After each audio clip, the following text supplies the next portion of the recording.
Oh, welcome back. I haven't said this in a while, but it is a fire-breathing dragon of a Woman Wednesday episode. Anytime we are joined by Erin Elmore, who joins us right now. She is the executive director of USA Strong, one of my dear friends. She still remembers the little people like liquid lunch and makes time for us. Thank you, Erin. You're the bomb. How are you? Good. How are you? I'm doing well, and it's always better when you're on. But where are you right now? First, I like to orient because you're all over the country. I'm back in Philadelphia. Yay! All right, good. You're back where It does feel good to be home. We need you there because we got to get those suburbs of Philly out to vote for Trump because the left-wing media is tricking everyone into thinking that Joe Biden is winning Pennsylvania. So some of those moms might say, we're not going to win anyway. I'm not going to vote. We got to keep them motivated out there. I'll help any way I can. But more importantly, 9/11's coming up. I was literally at ground zero on 9/11. My brother was across the street in the financial center. A lot of my friends perished. It's horrible.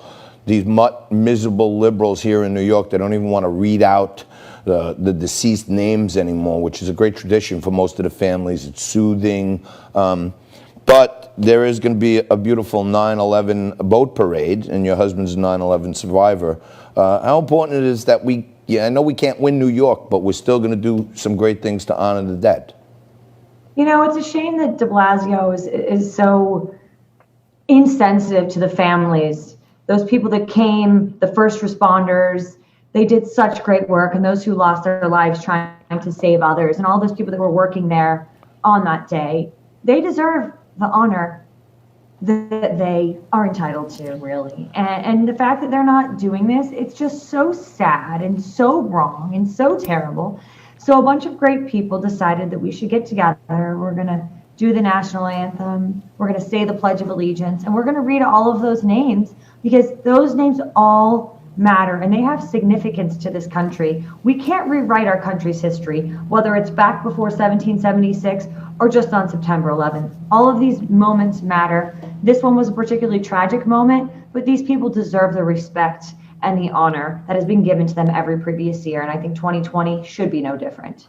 Yeah, no, I'm with you. It's going to be different already. And, you know, what sucks about it is we honor, I'm sure the loved ones honor the dead every day. They think about them, pray for them, all this other stuff. But it's part of kind of the soothing and you know, the grieving process for them that every year they go to the place, they step on the ground, they feel whatever it is, they hear the names being read out, and it's hurting families and their children and their grandchildren now that they're not going to feel like they're being honored in a way that she should. So God bless you for that. Now, tell me some details. Exactly where does this thing begin? Like, where does it kick off? If I want to get my rowboat and come down there. But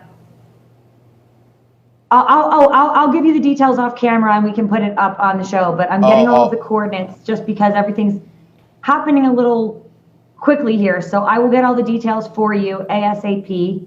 And I think we're going to do the traditional timeline of kicking everything off around 9 a.m. And then the two times that the planes hit, we're going to have moments of silence. And, you know, it's just about honor. It's about America. It's about pride. It's about this great nation and the people that we lost that day. All right. Well, we got to talk about this offline because I know, you know, the left-wing deep state authorities, if they get too much of a heads up, then they'll probably try to figure out a way to bust it up. So I get that. But my plan was, you know, 274 Staten Island residents were killed on 9/11. A big hunk of the thousands of people that were lost, many of them first responders, Wall Street people, everything. My friend Bill Machuli, my friend Luke Aparici, they're gone, right?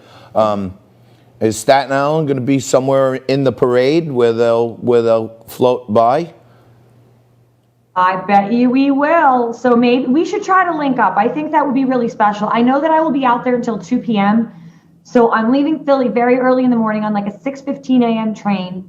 And I know that at 2 p.m. is when we head back to the dock. And from what I've been told at 2 p.m., that's when it's going to really become a celebration. Everyone's just going to really get excited and celebrate and honor these people with cheer and laughter. So maybe we can get you down there for some of that. Okay. Well, no, I was thinking more like, you know, my house is right on the Atlantic Ocean.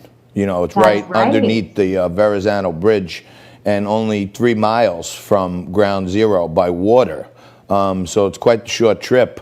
Maybe they could do a little lap by Staten Island with the whole flotilla to honor the almost 300 dead people from 9/11. It's not horrible. That is a really great idea. I'm certainly in. Anytime I can see you, I will. And Well, now that you mention that, we got to talk about it after, because if you say yes, then I'll set up a monster stage in my backyard. I'll put up 2 monster screens. I'll get a band out there all day. We'll have, you know how the liberals do Coachella? We'll have Floachella right behind my house. oh, I love it. Well, we should do that anyway. Yes, Because that's now what I'm we're back, we saying. can have a party. All right. Let's do it. All right, I'm telling I'm you, I've in. been thinking about doing just a lap around Staten Island for, you know, for the 9/11 people. But why not? What the hell? If we could figure it out. All right, I'm going to be on this. What do we have? A minute left, me and Erin? Can you stay for one more segment after this? I have another. Now, my son went back to school today, so Oh, I have boy. to Okay. go. All right, so send then him let's to get school into this this stuff here. afternoon. Michael Cohen, you know, I saw him on Rachel Maddow last night, and he was a Right. total dud. He was a total dud. She tried to lure him into. Do you know if Donald Trump ever paid for an abortion for a woman? I don't know anything about that. Do you know if Donald Trump I mean, ever these spoke? He books- is a dud. These books and these allegations, one thing's crazier than the next. And you know what? None of them are moving the needle. What he is saying isn't moving the needle at all. It's nonsense. It's I guess he's slipping out like these audio recordings or whatever, because his book is coming out. What's up with this, you know, Michael Cohen and Jeff Zucker? I guess Zucker was trying to, you know, get it all snuggly with Cohen. Right. So I listened to that last night. You heard it too, I'm sure. So the audio recording was of CNN's Jeff Zucker talking to Mr. Cohen and just saying, hey, is Donald going to be back in New York? Because you know what? I have some ideas for him. He was like almost like glad handing. It was very slimy. It was very smarmy. He's like, I want to do an evening show with him. It's like, wait a minute. I thought you hated President Trump. And I believe there was a portion of that interview where he even said something like, if you want to win the White House, you need CNN. And now guess what we know? There is nothing further from the truth. Yeah, that panned out well, didn't it? You know, if you These Donald things Trump haven't aged well. And there was a tape that also came out with Cuomo of CNN, brother Fredo. Yeah, Fredo. And you never hear I'm Cohen's smart, audio. Mike. I could do things. Right. They call him like the bodybuilder now because there's all this footage of him like lifting weights. But you never hear Cohen's voice. It's always everyone else's voice. So he's basically throwing everyone under the bus. Michael Without a Cohen. doubt. It's all to promote his book, but maybe Chris Cuomo should focus a little less on bodybuilding, focus a little more on brain building, because you Right. know, I agree with that. And he was saying, you know, the media is not your friend, and a woman made an allegation that I was inappropriate to her in the elevator and like blowing it off. When meanwhile, if that was a Republican, what would he have done? He would have held their feet to the fire. The Democrats have destroyed the Believe All Women Me Too movement because they point like this. And when they point at the Republicans, there's 3 fingers pointing back at them. So unfortunately for women who are actual victims of these horrible crimes, the Democrats have just ruined it for them. And I blame Chris Cuomo partially for that. All right, and finally, Trump is now taking aim at Kamala, goes into an all-out tirade that she's further left than Bernie. I think she is. She's doing nothing to uplift the Biden ticket. She is doing nothing to bridge any gaps, to reach suburban voters who are so important to the election. I think she is nothing but a distraction. I don't think she comes across as credible. She doesn't come across as kind or compassionate. And we know these are problems that Hillary Clinton had. Be they women problems or not is quite irrelevant. They are what they are. Her track record on crime and law enforcement is horrible. And now she's totally flipping around her viewpoints. I don't think she's helping Joe Biden at all. He picked a candidate to be vice president based upon their skin color, and that isn't really a great qualification, but you reap what you sow, Sleepy Joe. You reap what you sow. So, Erin, before you go, You saw the rally we had at City Hall, right? When I was going berserko on the mayor and everything. My friend Scott Lebedo, they call him the conservative artist. He paints all these wild dimensional flags and stuff. He's been on the show many times. He was the organizer. Frank was the MC. I spoke, right? We had like 1,000 people there. And a lot of those people came from Staten Island on buses.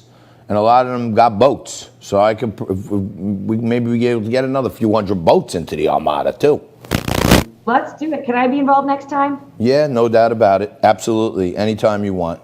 All right. I wanted her to stay a little longer, but kids in school today. She's back in Philly. She's got a lot of things to do. Luckily, my son went back in person. All right. So knock on wood and pray that everything is going to be okay. Praise be to God. That's Erin Elmore, Executive Director of USA Strong. You got to go check them out. Thank you very much, Erin. All right, quick break. More Liquid Lunch news of the day right after this.